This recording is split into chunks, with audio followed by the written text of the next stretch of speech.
दो गांव वाले नदी किनारे से गुजर रहे थे। तभी अचानक उनकी नजर एक पत्थर की मूर्ति पर पड़ी। अरे, ये तो बनवारी काका है। हाँ, लेकिन ये पत्थर कैसे बन गए? तभी पीछे से किसी औरत की डरावनी आवाज आई। जो लालच करेगा उसका यही हाल होगा। दोनों आदमी डर के मारे कांपने लगे। भागो, नदी के उस पार जरूर कोई शापित आत्मा रहती है। लेकिन सच क्या था? क्या सच में वहां कोई शाप था या फिर किसी गरीब की दुआ का चमत्कार? ये कहानी है एक छोटे से गांव में रहने वाली गरीब लड़की गौरी की। गौरी अपनी बूढ़ी माँ के साथ नदी किनारे टूटी झोपड़ी में रहती थी। उसके पिता कई साल पहले तूफान में लापता हो गए थे। घर चलाने के लिए गौरी रोज नदी में जाल डालकर मछलियां पकड़ती थी, लेकिन कई दिनों से किस्मत उसका साथ नहीं दे रही थी। एक दिन भूखी प्यासी गौरी नदी में जाल डालती है। हे भगवान, आज भी कुछ ना मिला तो माँ को क्या खिलाऊंगी? तभी अचानक उसका जाल बहुत भारी हो जाता है। लगता है आज बड़ी मछली फंसी है। लेकिन जाल में मछली नहीं, बल्कि एक घायल सुनहरा मोर फंसा हुआ था। उसके पंखों से खून बह रहा था। कृपा करो, मुझे बचा लो। गौरी चौंक गई। तुम बोल सकते हो? हाँ, लेकिन मेरे पास ज्यादा समय नहीं है। गौरी तुरंत अपना दुपट्टा फाड़कर उसके घाव पर बांध देती है। तुम चिंता मत करो, मैं तुम्हें बचा लूंगी। मोर भावुक होकर उसे देखने लगा। तुम खुद भूखी हो, फिर भी मेरी मदद कर रही हो। मुसीबत में मदद करना ही इंसानियत है। गौरी मोर को अपने घर ले आती है। उसकी माँ पहले डर जाती है। बेटी, ये साधारण पक्षी नहीं लगता। माँ, ये घायल है, इसे हमारी जरूरत है। दोनों माँ बेटी रात भर उसकी सेवा करती हैं। मोर मन ही मन सोचता है, इतनी गरीबी में भी इनके दिल में लालच नहीं। अब समय आ गया है इनकी जिंदगी बदलने का। सुबह होते ही गौरी की माँ रोने लगती है। घर में आखिरी मुट्ठी चावल भी खत्म हो गया।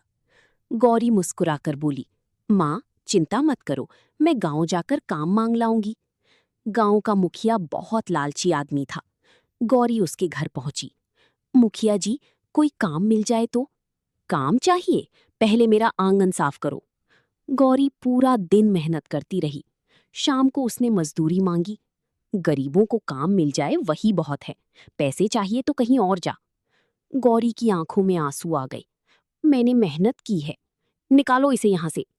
नौकर उसे धक्के देकर बाहर निकाल देते हैं। गौरी रोती हुई घर लौट आती है। रात को मोर सारी बातें सुन लेता है। अब अन्याय ज्यादा बढ़ चुका है। आधी रात को पूरा घर सुनहरी रोशनी से चमक उठता है। मोर अपने असली रूप में आ जाता है। वो कोई साधारण मोर नहीं, एक श्रापित राजकुमार था। वो अपने जादू से घर में सोने के सिक्कों से भरा संदूक प्रकट करता है। अब इस परिवार की गरीबी खत्म। सुबह गौरी और उसकी माँ ये देखकर दंग रह जाती हैं। हे भगवान, इतना सारा सोना! मोर बोला, डरो मत, ये तुम्हारी अच्छाई का फल है। धीरे धीरे गौरी का जीवन बदलने लगा, लेकिन गांव का लालची मुखिया ये सब देखकर जलने लगा। जरूर इसके पीछे कोई जादू है। उसने अपनी नौकरों को गौरी के घर जासूसी करने भेजा। रात में जैसे ही एक नौकर चोरी से संदूक उठाने लगा, उसका शरीर धीरे धीरे पत्थर का बन गया। बचाओ! लेकिन अगले ही पल वो मूर्ति बन चुका था। अगली सुबह गांव में हड़कंप मच गया। गौरी डायन है, वो लोगों को पत्थर बना देती है। मुखिया ने गांव वालों को भड़का दिया, आज इसे जिंदा जला दो। डरे हुए गांव वाले गौरी के घर पहुंच गए। गौरी रोते हुए बोली, हमने कुछ नहीं किया। लेकिन कोई उसकी बात सुनने को तैयार नहीं था। तभी अचानक आसमान में तेज रोशनी चमकी। घायल मोर हवा में उड़ता हुआ आया और एक सुंदर राजकुमार में बदल गया। सब दंग रह गए। राजकुमार गरजती आवाज में बोला, रुको, गलती इनकी नहीं, तुम्हारी लालच की है। फिर उसने अपने जादू से पत्थर बनी नौकर को वापस इंसान बना दिया। पूरा गांव डर से कांप उठा। मैं एक श्रापित राजकुमार था। जब कोई गरीब इंसान बिना लालच मेरी मदद करेगा, तभी मेरा श्राप टूटेगा। गौरी ने मेरी जान बचाई, इसलिए आज मैं आजाद हूं। गांव वालों को अपनी गलती का एहसास हो गया। मुखिया कांपते हुए माफी मांगने लगा। लेकिन राजकुमार बोला, जो गरीबों का हक मारता है उसे सजा जरूर मिलती है।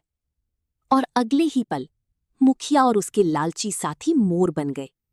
पूरा गांव ये देखकर हैरान रह गया। राजकुमार ने गौरी का हाथ पकड़कर कहा, आज से तुम इस राज्य की रानी हो।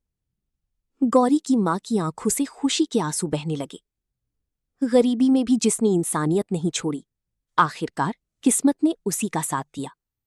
अच्छे कर्म कभी व्यर्थ नहीं जाते और लालच का अंत हमेशा बुरा होता है।